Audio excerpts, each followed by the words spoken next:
Oi, Olá, oi! Ai, gente, tudo bom, querida? delícia, tudo, e você?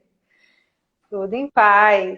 Tudo em paz. Ai, que delícia, gente. Olha, poder falar com a minha amiga, com essa minha amiga, e ou lá é a coisa melhor do mundo que a gente pode fazer, né? É Tudo bom, né? Trabalhamos juntos, estudamos juntas, crescemos juntas. bom. Que delícia. Obrigada, Flá, que bom que você está aí. A Flávia está aí, Flavinha, a Bruna, a Renata, a Oi, Flávia. Gabi, né, o Fábio, aí, que legal. É. Temos muito que conversar hoje, hein, gente? Né, assim, Então, então, deixa eu ver se eu consigo parar meu áudio aqui em algum lugar. Tá. Meninas, vamos começar. A Fabi Roda tá aí também, ó, que legal, né? Que delícia. é, todas queridas. Todas. Juju! Oi, Juju. Hum. Olha lá, a Flá falando oi, Flávia, né? Que delícia. Gente, que maravilha poder estar juntos aqui, ainda mais falando de um assunto que a gente gosta tanto de falar, né, Si? É. E a vai começar, eu vou começar pedindo para a Cibele se apresentar, tá? Nem todo mundo que está aí hoje conhece a Cibele, então é bom que ela se apresente. A Cibele é geriatra, mas eu vou deixar ela contar um pouquinho da trajetória dela, tá bom? Vai lá, Si. Então, vamos lá. Vi, super obrigada do convite. Você sabe que eu adoro bater papo e trocar ideias com você e com o grupo todo. Pessoal, sejam todos muito bem-vindos. Bem, eu nasci no interior de Pernambuco, numa cidade linda, estudei em Recife, ginásio, formei médica lá em Recife, na Universidade Federal de Pernambuco, vim para São Paulo fazer residência. Quando eu cheguei aqui, durante a minha graduação, eu queria fazer neurologia, era o que eu queria. Tanto é que o meu apelido de uma outra amiga eram as neuréticas. Quando eu passei pelo internato de clínica médica, eu fiquei maravilhada e falei, não, não é neurologia, eu quero uma visão mais global, não quero uma coisa que seja uma parte do corpo da pessoa. Então eu vim para São Paulo fazer residência de clínica médica. Naquela época, não faz muito tempo, mas naquela época, a geriatria era um setor da clínica médica lá na Escola Paulista, onde eu comecei a minha residência. E rapidamente foi o que me interessou. No final do primeiro ano de residência, eu já queria fazer geriatria. Eu tenho realmente uma ligação muito forte com os idosos. Eu falo que às vezes parece que eu nasci no tempo errado, né? E é uma questão mesmo de afinidade, né? E eu comecei, então, a militar na área da geriatria. Naturalmente, eu tinha uma boa formação em neurologia. Eu fiquei no ambulatório de neuropsiquiatria geriátrica. E aí começou a minha formação não só em geriatria, mas em psiquiatria também, né? E, e isso foi crescendo. Eu depois fui fazer o meu mestrado, lá mesmo na Escola Paulista, na neurologia, fiz o meu mestrado lá. E agora eu estou dentro da disciplina, na enfermaria, com os residentes, fazendo discussão em neuropsiquiatria geriátrica, mais voltada para o idoso internado, mas não só para isso, né? A gente discute tudo com o grupo. Nesse tempo também, acabei encontrando a Abras, há 15 anos estou lá, sou voluntária, com o maior prazer, com o maior orgulho. E há alguns anos atrás também, acho que 15, Vi, não, né? Não, Não, você foi para o meu casamento 21. Então, sim. há 21 anos eu conheço a Vivi. Começamos trabalhando junto numa clínica geriátrica e de lá fomos para o consultório, dividimos o consultório, depois cada uma ficou no seu consultório, mas sempre muito próximas. E o grupo da TO, né, assim, sempre esteve muito próximo a mim. Né? Essa coisa de trabalhar em grupo também já era uma coisa que eu percebia desde a minha graduação. Então, acho que é isso. Isso resume um pouquinho a minha trajetória, como eu cheguei na neuropsiquiatria geriátrica e qual a minha relação com a gerontologia, em especial com a terapia ocupacional. Olha que delícia, gente, é isso mesmo. A Cibele é uma geriatra gerontóloga, ela tem esse perfil, enxerga o familiar, enxerga o contexto todo em volta desse idoso e toda a equipe multidisciplinar, né? Ela é carinhosa e faz isso com a gente da TO, com a fono, com a né, trabalha em equipe o tempo todo com outro médico do paciente, é muito gratificante você poder trabalhar com a pessoa que enxerga o que o trabalho é uma equipe e que a gente não está sozinho, né? Então é maravilhoso. E eu vou pedir para a doutora Sibeli começar a nos dizendo o que é a alteração de comportamento, quais são as alterações de comportamento na demência do idoso, né? No idoso e na demência. Tá, então, bem, no idoso saudável, a gente fala que alguns traços de personalidade podem ficar mais evidentes.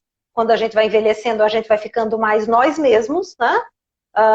E isso é muito bom. Alguns que dizem que o idoso é um jovem que conseguiu, que deu certo, né? E que muitas vezes aprende com a vida e tem uma sabedoria muito interessante.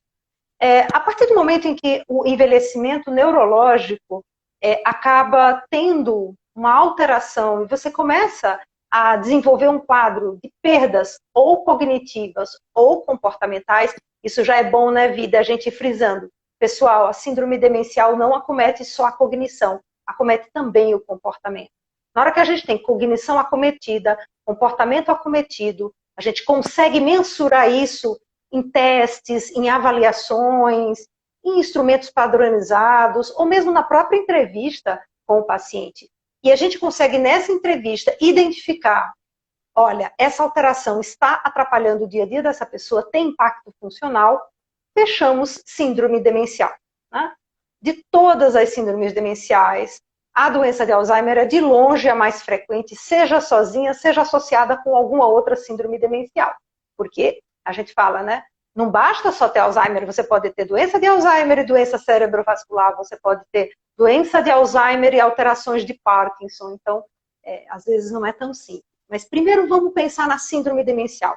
Então, se a gente pensar na síndrome demencial como um todo, é o que a gente está falando. Na doença de Alzheimer, que é a demência mais comum, o sintoma cardinal é cognitivo, é memória, é o paciente repetitivo. E durante muito tempo, a gente achava que as alterações comportamentais eram tardias, né? Era lá da fase moderada para avançada, né? Quando a família vira para a gente e fala assim, então já virou Alzheimer? Né? Você fala, não, já era. Né? E esse paciente, então, desde o começo da doença, pode começar a apresentar alterações comportamentais. É claro que cada demência vai ter o seu perfil. Acho que vamos falar um pouquinho de doença de Alzheimer e, se for interesse, a gente aprofunda para outra. Na doença de Alzheimer, no início, ali quando a pessoa começa a alteração cognitiva, muito repetitivo, é possível identificar alterações comportamentais? Sim. Nessa época, geralmente, a gente vai ter apatia, né? Aquele paciente que ele não tem iniciativa, ele não começa. Mas uma vez que você chama, ele vai. Ele pode apresentar sintomas depressivos, ele pode até não ter uma depressão maior, que é uma outra doença, mas ele pode ter sintomas depressivos, e esses sintomas depressivos de ansiedade. Por quê? Porque ele percebe que ele erra, né? Ele percebe que ele está repetitivo, ele percebe que o filho ficou chateado com a postura dele, né? Então, essas são as alterações mais frequentes no começo da síndrome demencial na doença de Alzheimer. À medida que a coisa evolui, você vai tendo aparecimento de outros sintomas. Isso depende muito de pessoa para pessoa, de que área do cérebro está sendo acometida. Então, você pode ter um paciente que, de repente, começa a ficar mais desinibido, primeiro falando besteira. À medida em que vai se agravando a doença, ele pode apresentar sexualização, que é um nível acima, de desinibição. Pode começar a ter comportamentos repetitivos, pode ficar agressivo, pode ficar inquieto, andando para lá e para cá, perambulando. Pode ter alteração do sono, pode ter alteração do apetite, mas a gente está falando de alterações comportamentais. sono, apetite estão dentro das alterações comportamentais, né? É o comportamento alimentar que pode mudar, e aí a Nutri tem que estar junto, é o comportamento do sono que pode mudar, e às vezes a gente precisa lidar com essa situação.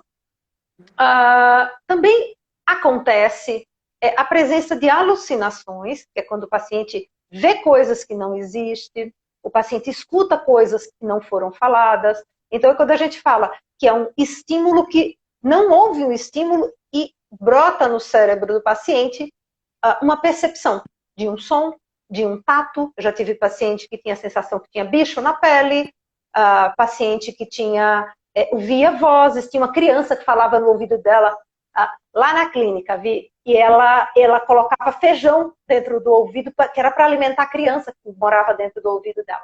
Então, vocês vejam, ela escutava a voz e ela tinha um pensamento em cima disso, que é o delírio, né? É a alteração do pensamento, onde a pessoa começa a perceber que aquela sensação traz uma história, né?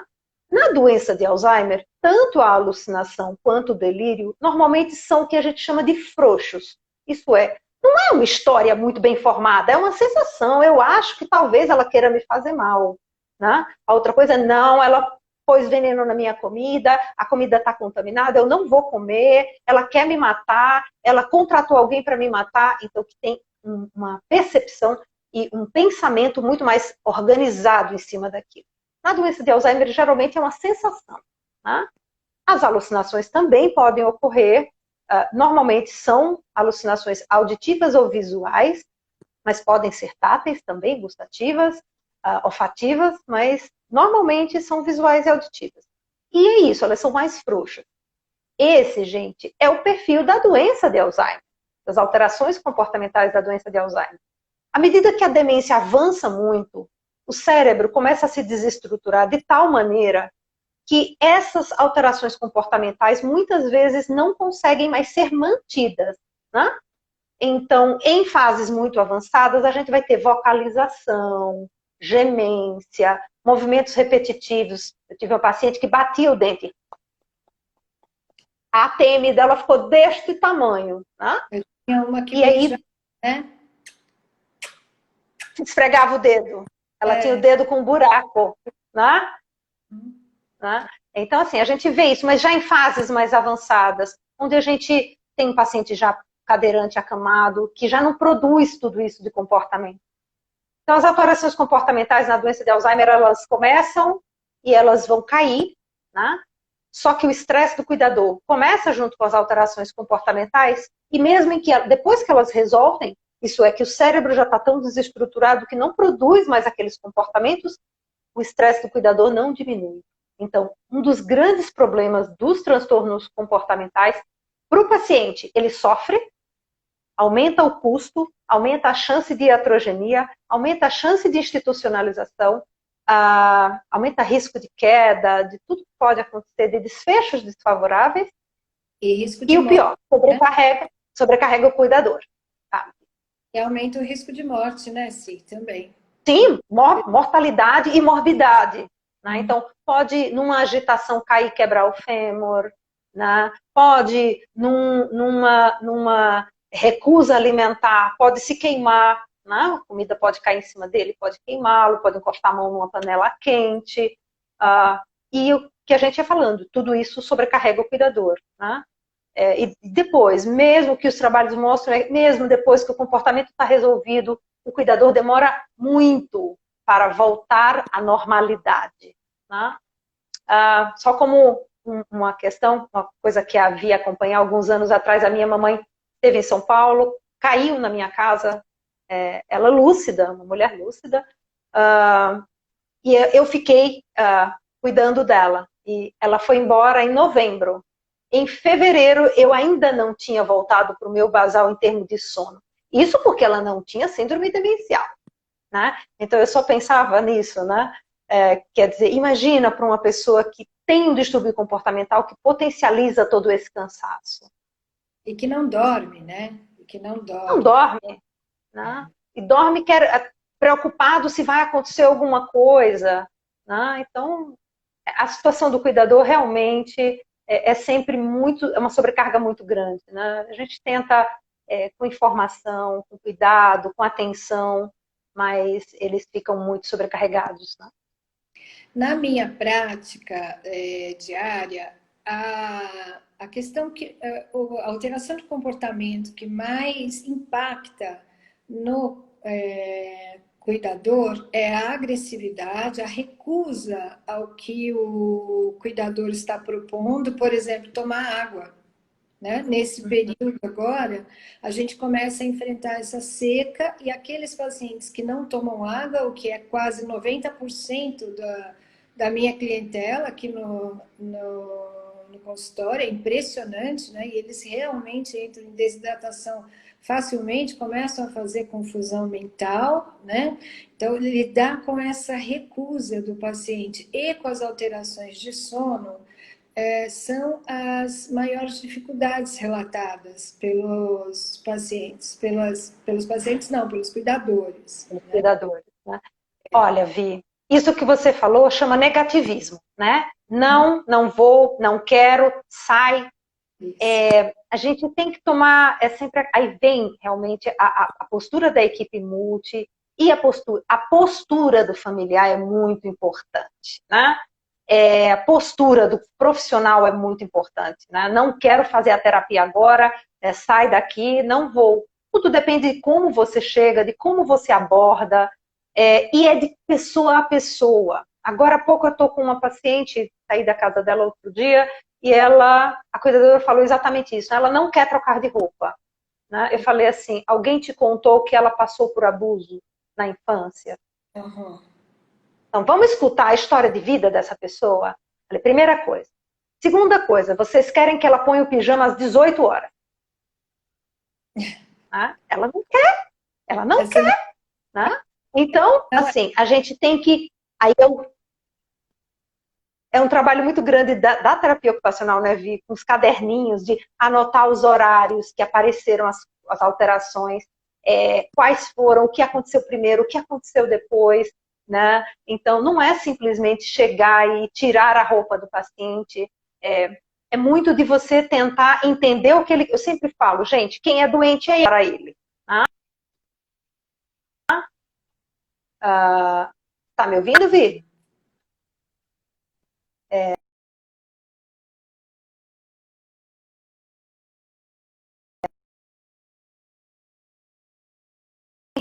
Claro que a gente quer. Tá?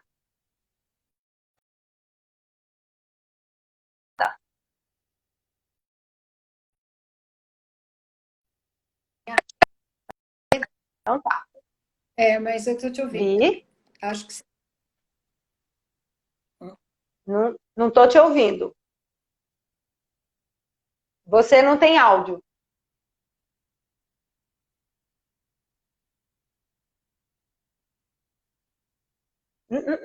Eu não te escuto. Alguém escuta a Vi no grupo? Alguém pode responder, pessoal? Trava. A Vi está travando, Fabi? Ou eu também? Ah, sem som. Nem eu, nem a Vivi?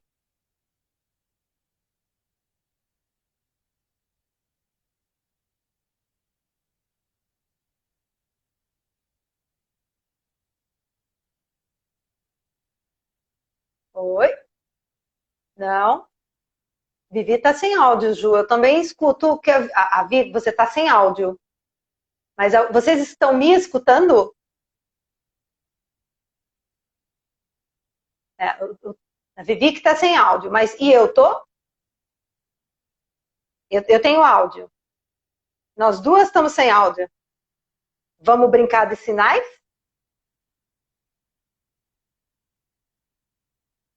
O meu tá legal. Tá. Então, Vi, tenta ver se você. Eu vou conversando com o pessoal, vou. Tá me ouvindo?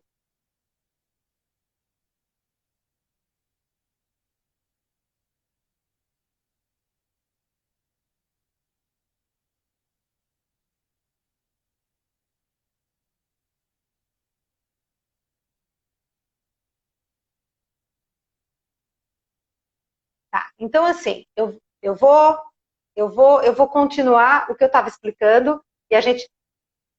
Você não está ouvindo. Você quer fazer o quê? Quer baixar? Quer começar de novo? Ou você quer que eu mantenha o que a gente está conversando?